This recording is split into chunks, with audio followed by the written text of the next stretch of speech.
Podcast Putih, sebuah podcast berisi cerita pendek kehidupan, karya Zainanda. Cerpen kali ini berjudul Sketsa.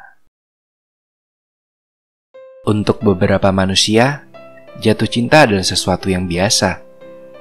Tak sedikit di antaranya bahkan mewajarkan dua jatuh cinta dalam satu waktu. Namun hal itu tidak berlaku untuk Bagas, seorang pegawai salah satu hotel di Batam yang kini sedang menangis sesenggukan di sudut kafetaria kota Tangerang. Bagi Bagas, kafe itu menyimpan begitu banyak kenangan pribadi, kenangan atas satu-satunya jatuh cinta semasa hidupnya. Bagas mengelap ingusnya dengan tisu, lalu memandang nanar ke arah jendela. Bukan gerimis di luar yang jadi objek tatapannya, melainkan kursi bernomor 3, tempat di mana 6 tahun lalu ia pernah duduk bersama sebuah gitar.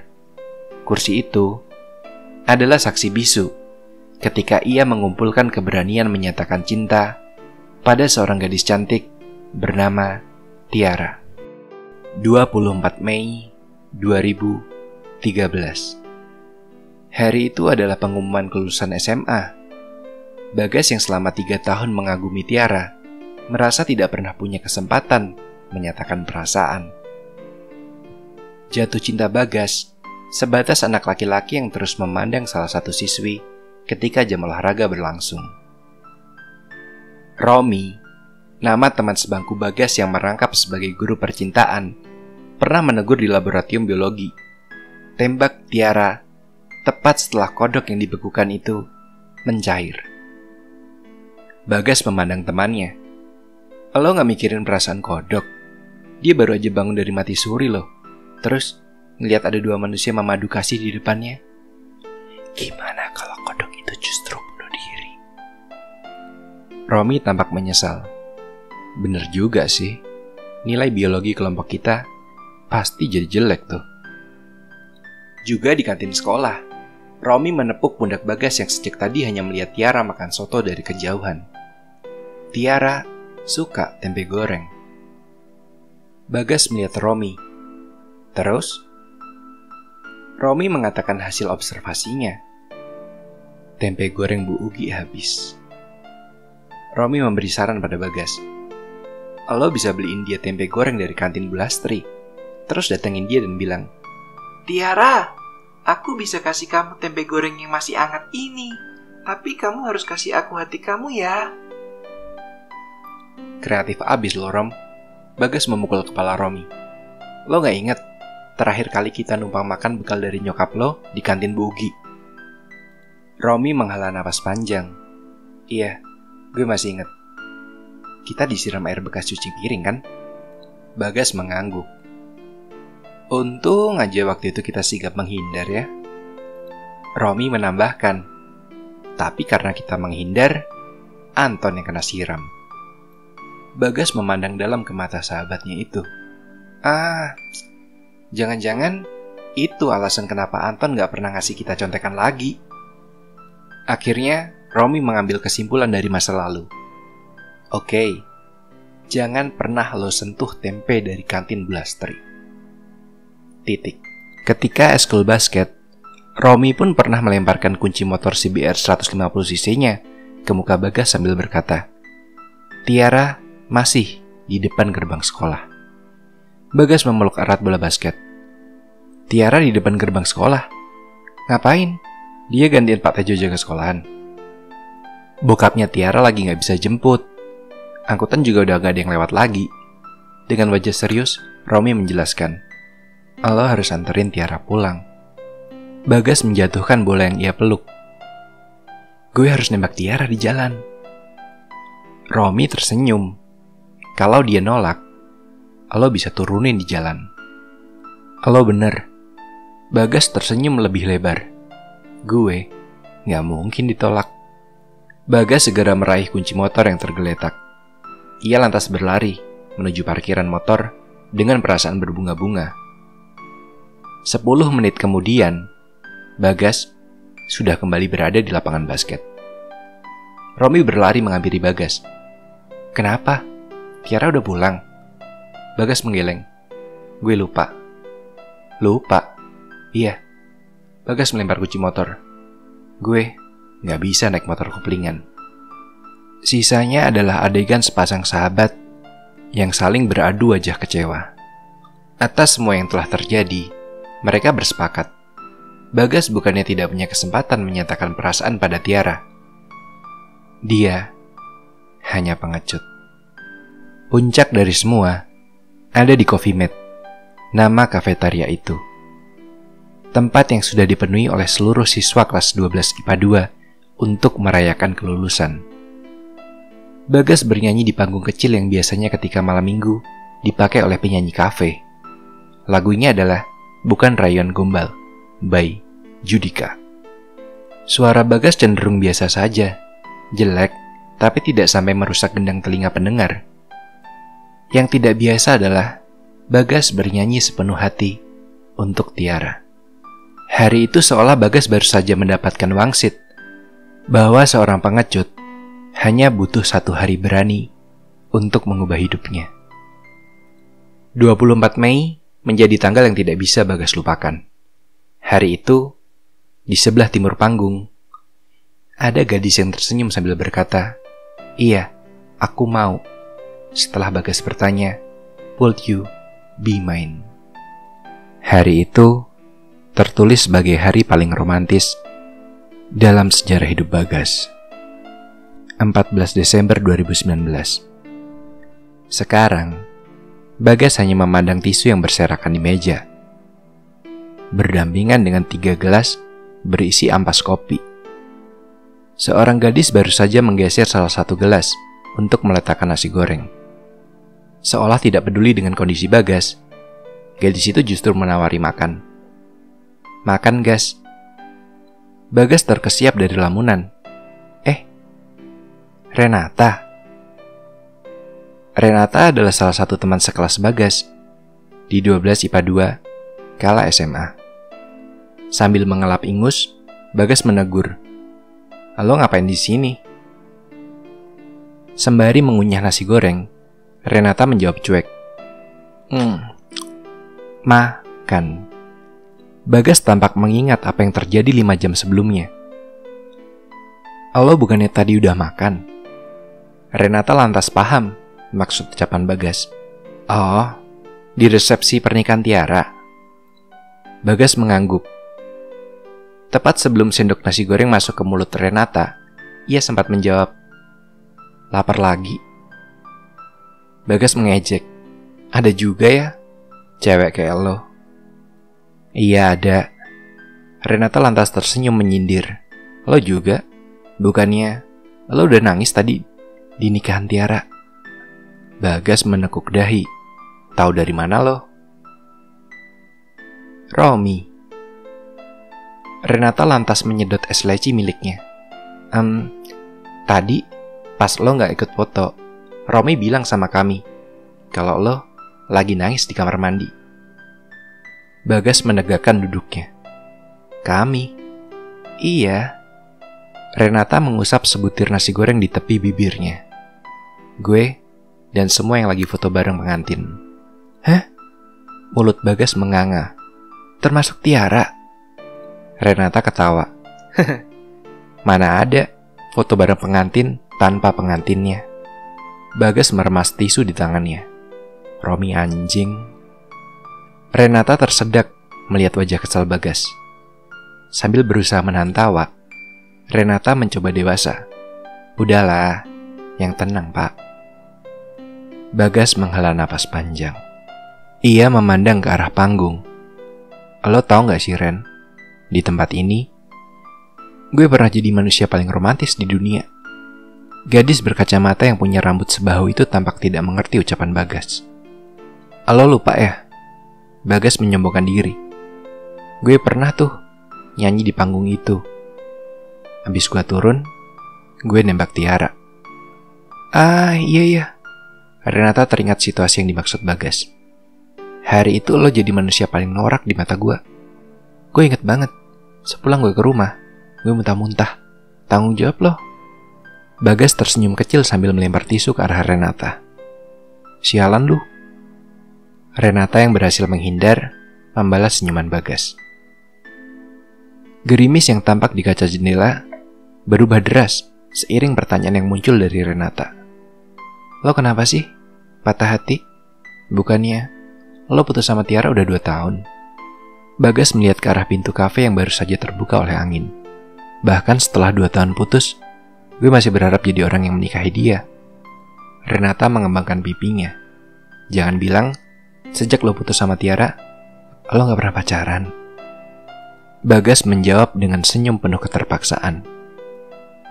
Untuk beberapa manusia, jatuh cinta adalah sesuatu yang biasa. Tetapi, bagi Bagas jatuh cinta adalah hal yang langka. Jatuh cinta pertamanya untuk Tiara. Senyum palsu Bagas tiba-tiba menghilang. Gak ada jatuh cinta berikutnya. Renata menggeleng takjub. Terus kenapa kalian putus? Bagas kenal betul siapa Renata. Gadis paling tomboy di kelas yang ucapannya selalu blak-blakan. Hal itu yang membuatnya dulu sering menjadikan Renata sebagai tempat curhat. Karena gadis ini selalu efektif ketika bicara, tidak pernah basa-basi ketika memberikan saran. Sehingga, meskipun Renata yang sekarang lebih feminim, rasa nyaman berdialog dengan Renata itu masih sama. Bagas mulai menjawab pertanyaan Renata. Menjadi pacar Tiara, perlahan membuat gue jadi merasa memiliki dia. Gue berubah jadi orang yang posesif. Dari yang awalnya ngasih saran, jadi ngelarang-larang. Dari yang awalnya sopan, gue jadi orang yang menakutkan buat dia. Gue pemarah, Ren. Dan marah cuma karena hal-hal kecil yang sebenarnya bisa diatasi dengan ngobrol. Tapi, gue justru berkata-kata kasar. Meskipun nih ya, gue gak pernah sampai mukul dia, tapi gue tahu dia sakit hati. Bagas menyeka matanya yang basah. Gue gak mau jadi orang munafik lagi ya. Kalau gue boleh jujur ke lo, Ren, gue mungkin bukannya gak bisa jatuh cinta lagi, tapi gue takut. Renata yang sejak tadi hampir tak berkedip menanggapi. Takut? Bagas menundukkan kepala. Gue takut keulang lagi. Jatuh cinta ke Tiara bikin gue ngerasa hidup. Patah hatinya bikin gue hidup dengan rasa bersalah. Hehehe. Renata sedikit tertawa. Gitu ya. Bagas menyipitkan kedua matanya, merasa sedang mendapat perlakuan buruk. Lo ketawa, Ren? Renata meneguk es licinya untuk beberapa saat. Ia menanggapi, Bagas, sketsa gue juga pernah gagal. Sering bahkan. Tapi akhirnya, ada juga yang dibangun. Dapat duit gue. Apaan? Bagas memandang polos. Sketsa? Sketsa apaan? Sketsa itu yang dipakai buat dasar bikin bangunan. Renata tampak membuka tasnya. Bentar, gue kasih tahu. Bagas baru saja meraih beberapa lembar kertas dari Renata. Ia segera melihatnya dengan seksama. Gambar rumah? Iya. Renata menunjuk kertas paling bawah. Lihat deh, kertas paling bawah. Itu lagi dibangun sekarang. Coba pikirin, gue dapat duit loh. Bagas memindah lembar paling bawah ke atas. Kalau yang dapat duit kenapa gue yang harus mikir? Bagas teringat obrolan teman-temannya ketika di resepsi pernikahan Tiara.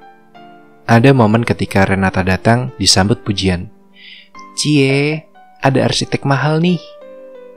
Bagas meletakkan semua kertas di atas meja. Lo mau pamer? Karena udah jadi arsitek sekarang. Lo mau pamer? Karena lo tumbuh sesuai dengan cita-cita lo. Gitu. Apaan sih, Gas? Renata meraih kertas yang acak-acakan itu. Beberapa waktu dihabiskan untuk menata ulang urutan kertas. Renata menggeser kursinya tepat di sebelah Bagas. Sini, lihat. Ini adalah sketsa pertama gue. Bagas tampak serius memperhatikan. Jelek kan? Tanya Renata. Iya, jelek.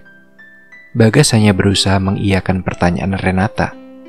Padahal, gambar itu cukup bagus menurutnya. Sebuah bangunan rumah dengan 2 tiang besar di terasnya.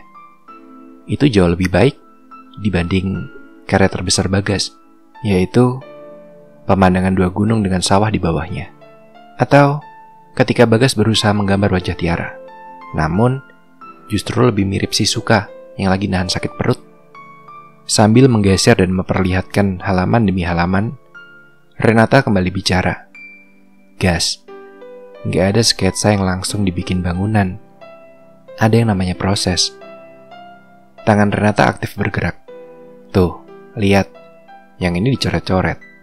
Yang sebelah sini, yang dikasih lingkaran besar ini, tandanya disuruh ganti semua. Bagas mengangguk.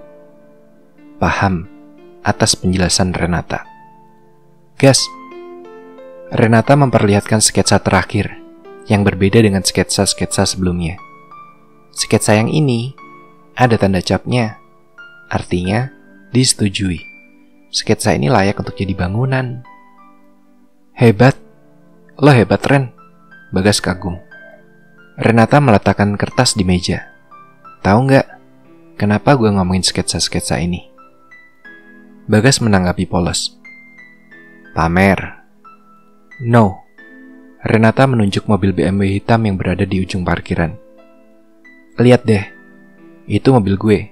Keren kan? Bagas memandang arah yang dimaksud Renata. Oke, yang itu lo pamer sih. Bagas menyenggol bahu Renata. Telunjuknya diarahkan pada sebuah motor yang terparkir miring di tengah parkiran mobil. Lo harus tahu, motor Shogun itu punya gue. Renata tiba-tiba kesal. Jadi motor yang diparkir sembarangan dan dikunci stang itu punya lo. Gue jadi susah dapat tempat parkir hujan-hujan gini, tahu nggak? Bagas ketawa melihat ekspresi temannya itu. Renata memicingkan mata. Enggak lah. By the way, gue ngomongin sketsa bukan untuk pamer. Terus, lo sadar nggak sih, Gas? Renata meletakkan siku tangannya di bahu Bagas. Kalau dipikir-pikir, sketsa ini mirip sama pacaran. Mirip sama sebuah hubungan. Hah? Bentar-bentar. Tanpa memindahkan siku Renata dari bahunya, Bagas menengok.